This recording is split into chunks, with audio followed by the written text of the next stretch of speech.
नमस्कार मित्रों। तो यहाँ पे आप देख सकते हैं हमारे पास डायमंड है।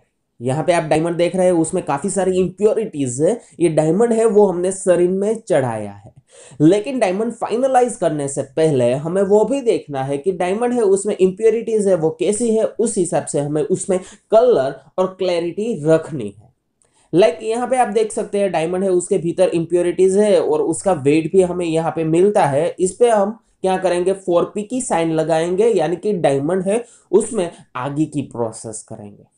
अभी आपको तो मालूम ही नहीं होगा कि रफ डायमंड है उसमें जो प्रोसेस आती है वो प्रोसेस कैसे होती है। यहाँ पे हमने डायमंड है वो स्टेज पे रखा है, लेकिन स्टेज पे रखने के बाद उसमें हमें 4P की साइन लगानी है। जैसे आपने आगे प्रीवियस हमारे वीडियोस देखे होंगे जिसमें हमने 4P मशीन आपको दिखाया है। वो 4P मशीन क्या करते हैं, डायमंड है उसका जो घाट है उसका जो ढांचा है वो मैन्युफैक्चरिंग करता है। तो यहाँ पे आप देख सकते हैं हम इस पे सबसे पहले मार्किंग की प्रोसेस करते हैं। अभी ये मार्किंग की प्रोसेस है उसमें कुछ भी नहीं है। हमारे पास जो क्राफ्ट आते हैं उसको हम स्टेज पे रखते हैं, उसके बाद उसमें मेकेबल बिठा के उस पर 4P की साइन लगाते हैं।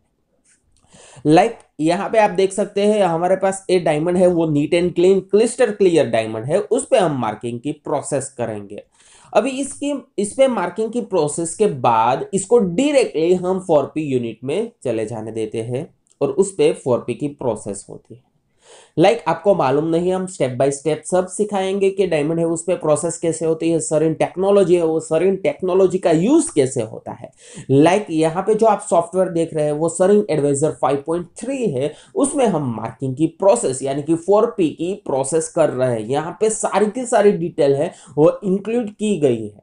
ये डायमंड है उसका वेटेज कितना आएगा, रफ डायमंड है उसका वेटेज कितना है, हमारे पास जो भी डायमंड्स आते हैं उसमें कलर क्लैरिटी हमें क्या रखनी है, वो सारी की सारी चीज हम अपने हिसाब से यहाँ पे पुट कर सकते हैं। यहाँ पे आप प्लेट भी बिठा सकते हैं। आप यहाँ पे क्लैरिटी जैसी भी डायमंड की है वैसी क्लैरिटी आप डायमंड में सेट कर सकते हैं। तो आपको यहाँ पे दिखाई दे रहा होगा डायमंड है वो कैसे यहाँ पे सेट हो गया है और इस पे आगे की प्रोसेस होती है। यहाँ पे सारी के सारी इंप्योरिटीज है वो यूज और इग्नोर आप कर सकते हैं अपने हिसाब से, और डायमंड है वो फाइनलाइज करके आप उसका 4P या फिर आप उसका मैन्युफैक्चरिंग कर सकते हैं। यहाँ पे हमारे पास गैलेक्सी टेक्नोलॉजी भी आती है, उस पे भी हम काफी सारी डिफरेंट टाइप्स की प्रोसेस करते हैं और उसके बाद उसको हम सरिन में हमें 100% डायमंड है वो रखना ही रखना है। यानी कि आपको सरिन मशीन सीखना है तो आप सरिन मशीन सीख जाइए, वो सबसे बेहतरीन है। सब कंपनी में सरिन मशीन का यूज तो होता ही होता है। तो आपने यहाँ पे देख लिया कि 4P की साइन है वो कैसे लगती है।